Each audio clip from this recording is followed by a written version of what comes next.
Hello girlies and welcome to Tuesday Talks again this week. So this week I actually just listened to a podcast that I found really interesting around habits and how creating small habits is essentially going to set us up for success in the later run.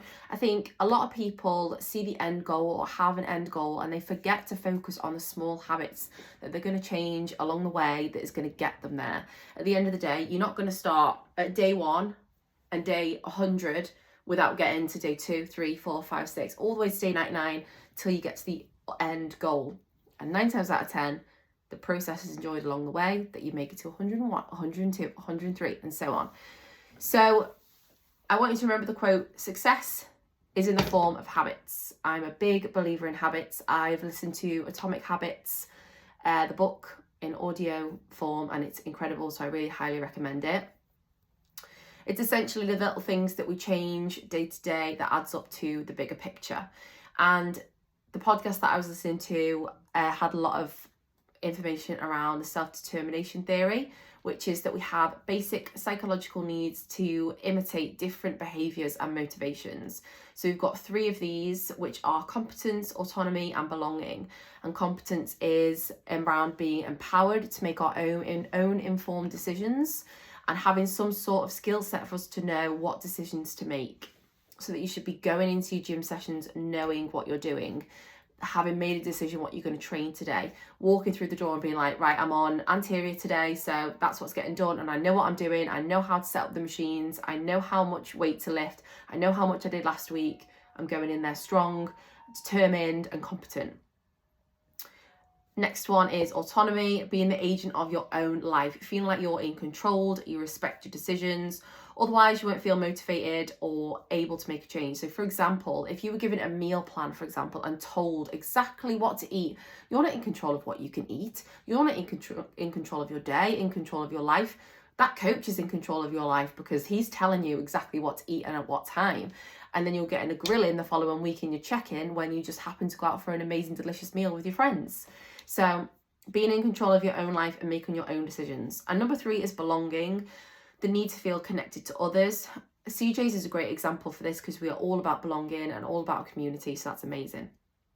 And without this sense of belonging, it's very hard to stick to a change.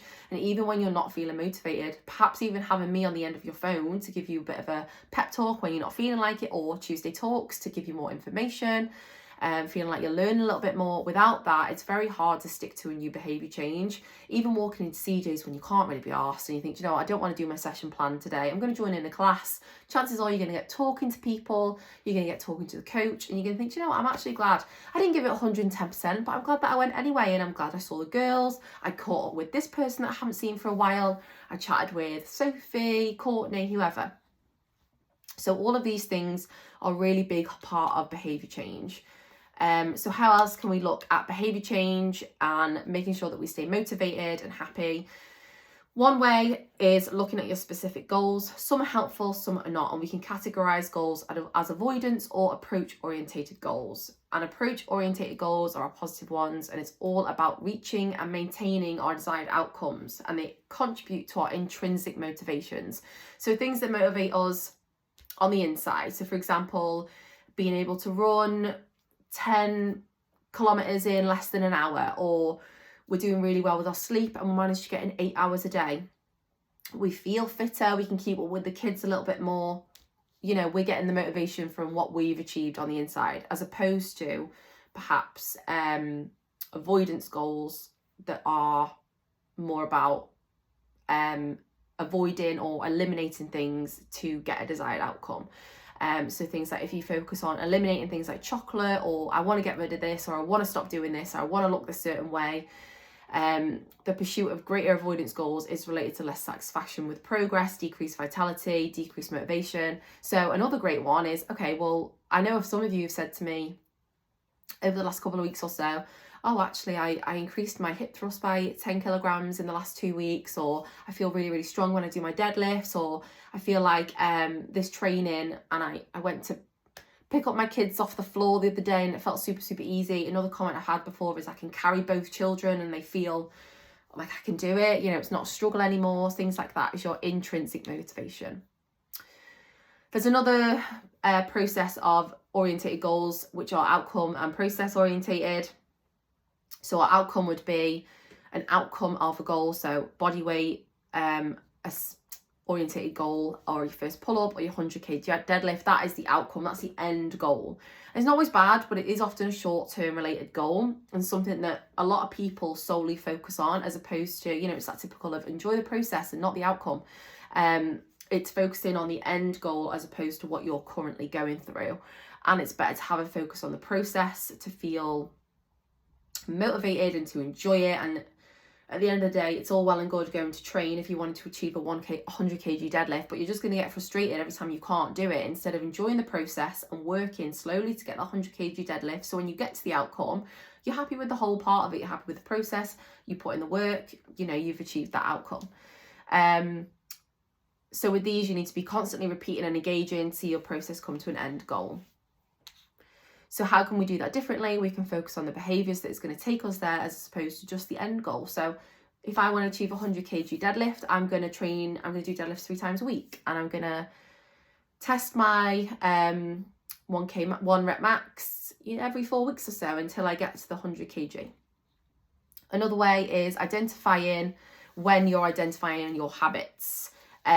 For example, if you identify as somebody who is not a morning person, never been a morning person, you won't be. If your habits don't align with the person that you want to be, you're not going to ever be that morning person. So instead of saying, well, you know, I don't often get up in the mornings, my habits show that I'm not a morning person, but I'd like to be. So how are you going to show up as that person before you become that person?